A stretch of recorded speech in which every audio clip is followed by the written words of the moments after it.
Hello दोस्तों, मैं रजनीकांत पटेल। मेरे यूट्यूब चैनल में आपका स्वागत है।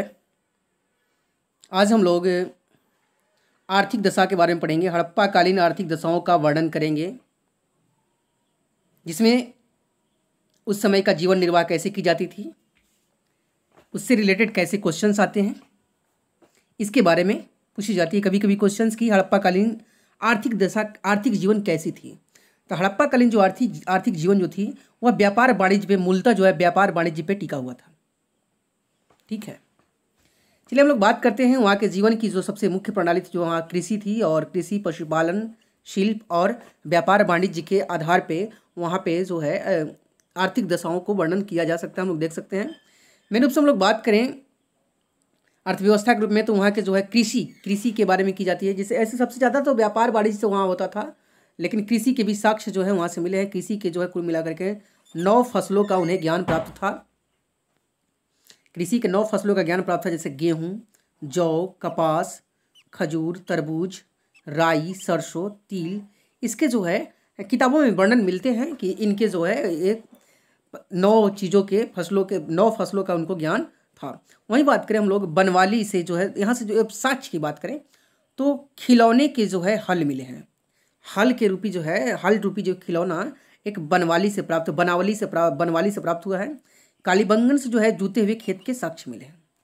जूते हुए खेत जो है कालीबंगन से मिले। कालीबंगन का मतलब होता है काली चूड़ियों वाला, काली चूड़ियों वाला, तो कालीबंगन से मिला है। तो ये काली चूड़ियों का अवशेष जो है कालीबंगन से मिला है। ये कालीबंगन जो है राजस्थान में स्थित है, जहाँ से जो है लकड़ी के हलवे भी मिले हैं। कालीबंगन से जो है लकड़ी के हलवे मिले हैं, और पत्थर की दरातियाँ मिले। दरातियाँ मतलब होता है काटने वाला। ध्यान दीजिएगा, दरातियाँ जो है मतलब होता है काटने वाला, जिसे हम लोग हंसुआ बोले, या फिर हम लोग जो बोलते हैं बाकी वगैरह जो बोलते हैं, ये दरातियाँ जो है मिली हैं, कालीबंगन से मिली हैं। नेक्स्ट हम लोग बात करते हैं पशुपालन की। तो पशुपालन जो है यहाँ पे जो है गाय, बैल, बकरी, भेड़, कुत्ता, बिल्ली, हाथी इत्यादि पाले जाते थे। देखिए, घोड़े के जो है साक्ष्य जो है मिले हैं सुरकुर्दा से, और घोड़े के दांत जो है रानागुंडई से मिली है। घोड़े के जो अस्थियां जो हैं, यानी उसके जो हड्डियां हैं घोड़े की, वह सुरकुर्दा से मिली है, और घोड़े के जो दांत है वो रानागुंडई से मिली है। परंतु इससे प्रमाणित नहीं होता है कि, ये पूरी तरह प्रमाणित नहीं है कि हर जगह पे इस समय में घोड़े पर्याप्त थे, या फिर घोड़े व्यापार के लिए एक साधन हुआ करते थे। इनके बारे में उतना कोई, या घोड़े ये लोग पालते थे, इसके बारे में पूरा स्पष्ट साक्ष्य या प्रमाण नहीं मिलता है। वहीं बात करें इनमें जो सबसे प्रिय पशु था, जो कुबड़ वाला सांड था। कुबड़ वाला सांड यानी कहा जाता है कृषि के लिए जो है उपयुक्त होता, इसलिए जो है कुबड़ वाले सांड का चर्चा यहाँ पे ज़्यादा देखने को मिलता है। ठीक है, आगे हम लोग बात करते हैं मुद्राओं पे जो है ऊँट का चर्चा मिला है। घोड़ा के भी कई कई अवशेष मिले हैं, घोड़ा के भी अंकन मिले हैं, गाय का भी अंकन मिला है। ठीक है, गाय का अंकन नहीं मिला, सॉरी, यहाँ पे ध्यान दीजिएगा, गाय का अंकन नहीं मिला है, परंतु अस्थियां मिली है। अब स्वाभाविक सी बात है कि जब कुबड़ वाला सांड मिलेगा तो गाय तो होगी ही। कुबड़ वाला सांड मिलेगा तो वहाँ तो गाय होंगी ही, परंतु गाय का जो उतना कोई इंपॉर्टेंस इस समय में नहीं था जितना इंपॉर्टेंस बैल का था। अर्थात कृषि के लिए जरूरी था बैल, ना कि दूध के लिए गाय की जरूरत थी उतना ज़्यादा। ठीक है, नेक्स्ट हम लोग बात करते हैं वहाँ के जो उद्योग के बारे में। उद्योग जो है, वस्त्र उद्योग की बात करें हम, तो वस्त्र उद्योग जो है मोहनजोदड़ो से लाल रंग का कपड़े के साक्ष्य मिले हैं। मोहनजोदड़ो से जो है लाल रंग के कपड़े के साक्ष्य मिले हैं। वहीं कालीबंगन से जो है मिट्टी के बर्तन पर सूती कपड़ों के छाप मिले हैं। ठीक है, मिट्टी का जो बर्तन है उस पर सूती कपड़ों के छाप मिले हैं, और बाद में जो है उसको बर्तन को जो जला करके फिर उससे जो डिजाइन बनाई गई है, यानी मतलब मिट्टी के बर्तन पर सूती कपड़े रख करके डिजाइन तैयार की गई थी। इसके साक्ष्य जो है कालीबंगन से मिले हैं। नेक्स्ट हम लोग बात करें मोहनजोदड़ो से जो है पुरोहित के पत्थर की मूर्ति मिली है। ठीक है, एक पुरोहित थे, पुरोहित मतलब समझ रहे हैं, यानी एक पंडित जी की जैसा, मतलब जो ब्राह्मण है या फिर जो पूजा पाठ कराने वाले जो व्यक्ति हैं, वो जो है साल ओढ़े हुए व्यक्ति खड़े हुए हैं, साल ओढ़े हुए हैं। तो ये मूर्ति पर बना हुआ है। इससे पता चलता है कि उन समय में जो है वस्त्र का प्रयोग होता था, और वस्त्रों कैसा, उस साल पे जो है कढ़ाई हुई थी। तो उससे पता चलता है कि उस समय में जो मूर्तियों से जब पता चलता है, यानी उस समय के लोग उस तरह के वस्त्रों का प्रयोग करते थे। ठीक है, नेक्स्ट हम लोग बात करें व्यापार वाणिज्य की, तो व्यापार वाणिज्य की जब बात करें तो मोहनजोदड़ो की जो मोहनजोदड़ो जो है मूल रूप से जब देखी जाए तो व्यापारी के दृष्टिकोण से ही देखी जाती है कि ये जो सॉरी हड़प्पा सभ्यता जो है एक तरह से व्यापार वाणिज्य से संबंधित सभ्यता ही थी, क्योंकि इसके जितने भी अवशेष मिले हैं अधिकांशतः ये नदियों के किनारे मिले हैं।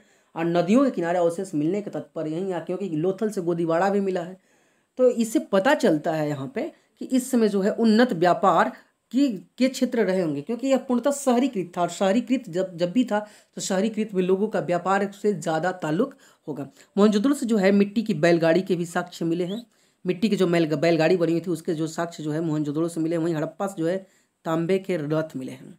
हड़प्पा से तांबे के रथ मिले हैं। तो क्वेश्चन पूछ सकता है आपके एग्जाम में कि मिट्टी की बैलगाड़ी के अवशेष कहाँ से मिले हैं। तो मिट्टी के बैलगाड़ी के अवशेष जो है मोहनजोदड़ो से मिले हैं। वहीं तांबे के रथ का अवशेष जो है हड़प्पा से मिला है।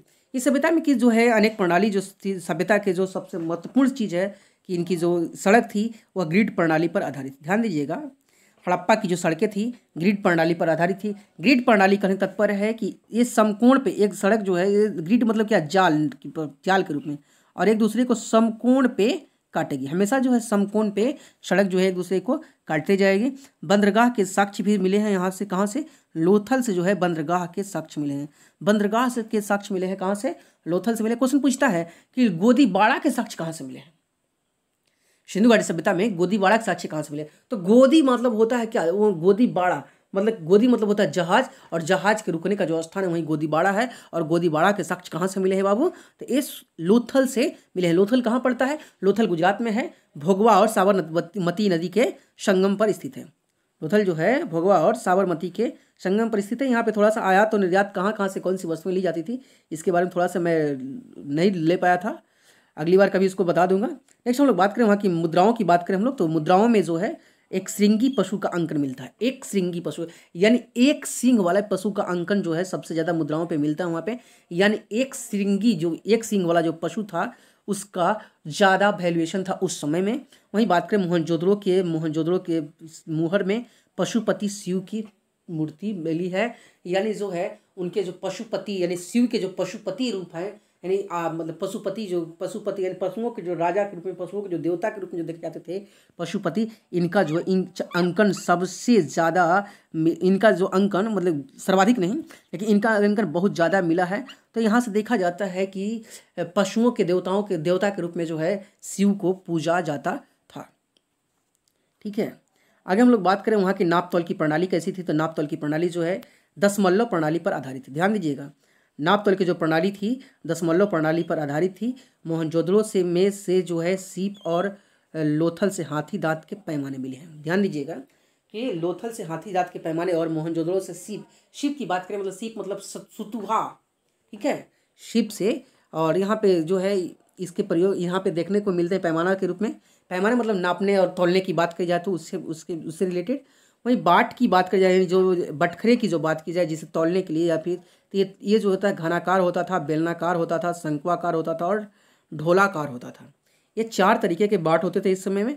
घनाकार होता था, बेलनाकार होता था, शंक्वाकार होता था और ढोलनाकार होता था। तौलने की जो इकाई होती थी 16 के अनुपात में होती थी। क्वेश्चन आपसे एग्जाम में पूछेगा कि सिंधु घाटी सभ्यता या सिंधु सभ्यता में या हड़प्पा सभ्यता में जो है तौलने की इकाई कैसी थी। तो तौलने की जो इकाई होती थी 16 के अनुपात में होती थी।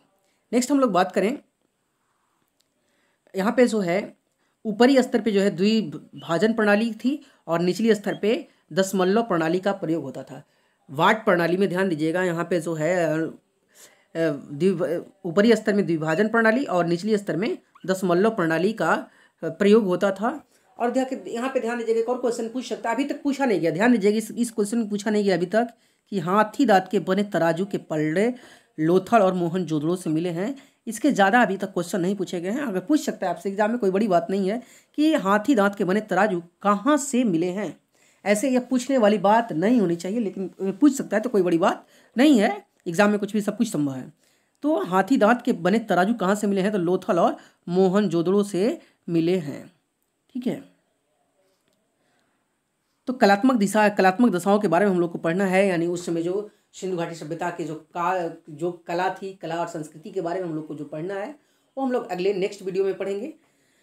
तो कला और संस्कृति की वीडियो जब पढ़नी होगी तो उसके अगले वीडियो का आप लोग इंतज़ार कीजिए, वो अगले दिन ही आ जाएगा। तो आज के लिए इतना ही। आप लोग यदि चैनल को सब्सक्राइब नहीं किए हैं तो सब्सक्राइब जरूर कर लीजिए। हाँ, बेल आइकन को दबाना ना भूलें। बेल आइकन दबाइएगा तो आपको अच्छे से तुरंत नोटिफिकेशन चल जाएगी। मेरा कोई भी वीडियो जाएगा, या रीजनिंग का जाएगा या फिर जीएस का जाएगा, तो वीडियो का नोटिफिकेशन चल जाएगा आपके पास और आप उसे आसानी से देख सकते हैं। तो धन्यवाद।